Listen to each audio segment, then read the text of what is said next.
दोस्तों, जैसा कि आप जानते होंगे कि इस वक्त पूरे पाकिस्तान में ये एक अफवाह चल रही है कि हुकूमत कुछ दिनों तक पेट्रोल की कीमत में 100 रुपया फी लीटर इजाफा करने जा रही है और ऑलरेडी पाकिस्तान में लोगों की रोजी रोटी पूरी करना उनके अख्तियार से निकल चुका है और वो सोच रहे हैं कि अगर पेट्रोल की कीमत में 100 रुपया फी लीटर इजाफा होता है तो उससे उनकी ज़िंदगी मजीद मुश्किल हो जाएगी। और उसी सिलसिले में आज हम बात करेंगे कि क्या हुकूमत वाकई 100 रुपया फी लीटर इजाफा करने जा रही है या नहीं।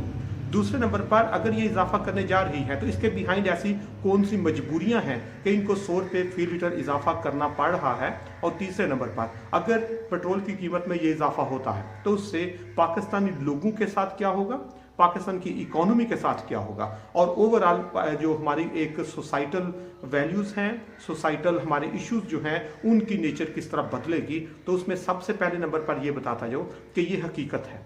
आईएमएफ ने हमारे साथ जो भी मीटिंग हुई है जिसमें 1.5 बिलियन डॉलर उन्होंने वादा किया है, उसमें उन्होंने ये कंडीशन रखी है कि पाकिस्तानी जो हुकूमत है ये पेट्रोल की कीमत में 100 रुपये जो इजाफा है जिसका नाम उन्होंने रखा है पेट्रोलियम लेवी।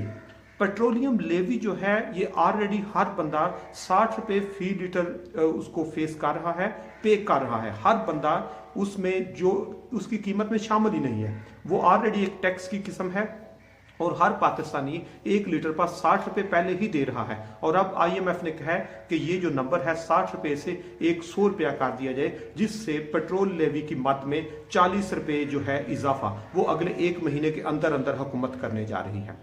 दूसरे नंबर पर ये 40 रुपये इजाफा थोड़ा और उस तरह बढ़ेगा। उन्हें साथ कहा कि पेट्रोल की कीमत में ऑलरेडी जीएसटी नहीं लग रहा, तो दूसरी चीज जीएसटी अगर 18% उसमें शामिल कर लिया जाए तो ये भी 40 रुपये से ज्यादा बन जाएगा। तो तकरीबन 80 से 100 रुपये तक जो इजाफा है वो अगले 1 महीने तक हुकूमत को करना पड़ेगा, क्योंकि ये आईएमएफ की कंडीशन है और आईएमएफ की कड़वी गोली हमें बर्दाश्त करनी पड़ती है, हमें निगलनी पड़ती है। इसके अलावा कोई ऑप्शन नहीं है, क्योंकि पाकिस्तान के जो मौजूदा सूरत हाल है, इकोनॉमिक सिचुएशन जो है उसमें हम आईएमएफ के बगैर नहीं चल सकते। और आईएमएफ के साथ जो हमारा इस वक्त के वजीर खजाना है उन्होंने अनाउंस किया है कि हम पाकिस्तान की तारीख का सबसे बड़ा प्रोग्राम आईएमएफ से लेने जा रहे हैं। और अगर आईएमएफ से बड़ा प्रोग्राम लेना है तो आईएमएफ की कड़वी गोलियां जो हैं वो भी निकलनी पड़ेगी। और उनकी पहली कड़वी गोली ये है कि पेट्रोल की कीमत में इजाफा किया जाए, क्योंकि वो कहते हैं पाकिस्तान में डेफिसिट बहुत ज्यादा है, सर्कुलर डेट बहुत ज्यादा है,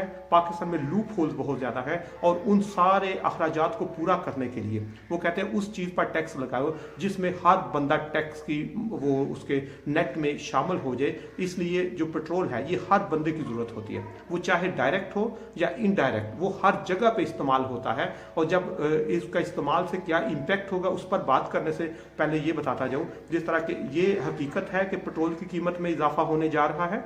दूसरे नंबर पर हुकूमत की मजबूरी है कि आईएमएफ की कंडीशन को हम डिनाई नहीं कर सकते, हम इग्नोर नहीं कर सकते, क्योंकि अगर हम इग्नोर करेंगे तो अगला प्रोग्राम वो हमारे साथ साइन नहीं करेंगे और अगर वो अगला प्रोग्राम साइन नहीं करते तो हमारी इकोनॉमी डिफॉल्ट के बिल्कुल करीब आ जाएगी। इसलिए हमें आईएमएफ के साथ जब चलना है तो उनकी कंडीशन भी उन पर भी अमल करना होगा। और जब पेट्रोल की कीमत में इजाफा होगा हुकूमत मजबूरी से करे या शौक से ये करना पड़ेगा, और जो ही ये करेंगे तो उससे पाकिस्तान में इन्फ्लेशन का, कीमतों का एक बड़ा तूफान आएगा, कीमतों में कई गुना इजाफा होगा। क्योंकि जिस वक्त पेट्रोलियम प्रोडक्ट्स ओवरऑल अगर देखी जाए तो जितना हमारा वो प्रोडक्ट, वो चाहे ट्रांसपोर्टेशन है, वो चाहे हमारी इंडस्ट्री है, वो चाहे एग्रीकल्चर है, वो चाहे घरों में इस्तेमाल के लिए कैरोसिन ऑयल से लेकर डीजल और डीजल से लेकर पेट्रोल तक हर चीज की खपत हर जगह होती है। और जब पेट्रोलियम प्रोडक्ट्स की कीमत में इजाफा होता है तो हर चीज में इंडस्ट्रियल कॉस्ट बढ़ते हैं, जिससे इंडस्ट्रियल उनकी जो भी प्रोडक्शन है उसकी कीमत बढ़ जाती है।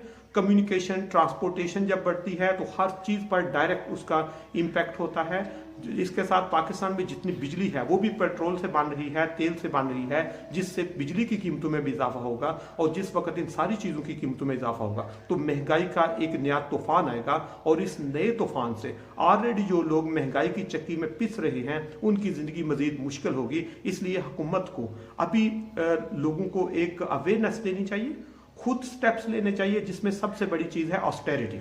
जबकि दूसरी तरफ लोगों को भी अवेयरनेस देने की जरूरत है कि वो आम रूटीन में मियाना रवि को अख्तियार करें, ऑस्टेरिटी मेजर इस्तेमाल करें और उन ऑस्टेरिटी में अपने एक्सपेंसेस को कम करें, जबकि दूसरी साइड पर इनकम के सोर्सेज ज्यादा करें और इसके साथ आखिरी नंबर पर हुकूमत को अपने लोगों को अपॉर्चुनिटीज देनी चाहिए। वो चाहे एग्रीकल्चर हो, एग्रीकल्चर को प्रमोट करें। जब एग्रीकल्चर प्रमोट होगा तो हमारी इंपोर्ट कम होगी और लोकल प्रोडक्शन ज्यादा होगी।